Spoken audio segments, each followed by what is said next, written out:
గుప్పెడంత ఆశతో ఏదో చెయ్యాలి, ఏవేవో చేద్దాం, జీవితంలో అనుకున్నవన్నీ సాధించేద్దాం అనుకుంటూ బాహ్య ప్రపంచంలోకి అడుగులు వేస్తూనే నెమ్మదిస్తూ ఆదిలోనే ఆగిపోతున్నాం. మన ఆలోచనలు ఆచరణలోకి రాలేకపోతున్నాయి.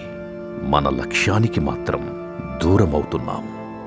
మన ఆశయాలు ఒక స్వప్నంలా మిగలకూడదు.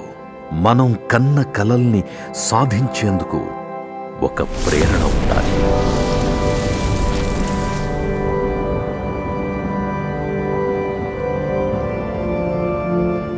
మనతో నడవడానికి ఎందరో ఉన్నా మన కోసం నడవడానికి ఎవ్వరూ లేరు. మన కోసం మనం నడవడానికి మనకి కావాలి ఒక ప్రేరణ. మరి మన జీవితాలను సుగమం చేసుకోవడానికి మనకి ప్రేరణ ఎవరు?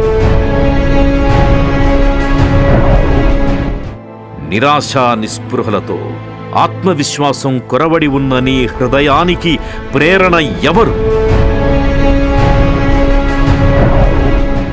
ఏది చెయ్యాలో, ఎలా చెయ్యాలో, ఏం చెయ్యకూడదో అనుకుంటూ కాలయాపన చేస్తున్న నీ జీవితానికి ప్రేరణ ఎవరు?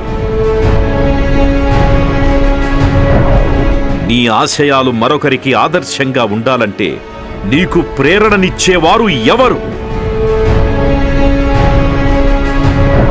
పరీక్షల్లో సరిగ్గా మార్కులు రానప్పుడు, ఉద్యోగం పోయినప్పుడు, వ్యాపారంలో నష్టం సంభవించినప్పుడు, బంధాలు బంధుత్వాలు దూరమై నువ్వొక్కడివే నిలబడ్డప్పుడు నిన్ను వెన్నుతట్టి నీ ఆశయం వైపు నూతన అడుగులు వేయడానికి, నీ గుండెల్లో ధైర్యం నింపుకొనడానికి నీకు ప్రేరణ ఎవరు?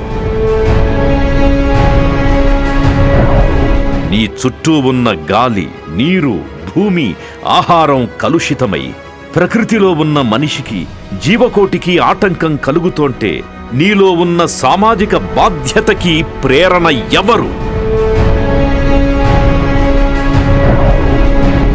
సమతుల్య ఆహారంతో, చక్కని దేహదారుఢ్యంతో, సత్ప్రవర్తనతో నీ తోటివారితో ఎలా మెలగాలో, ఎలా సహాయపడాలో అని తెలుసుకొని ఆదర్శ జీవితం గడపడానికి నీకు ప్రేరణ ఎవరు?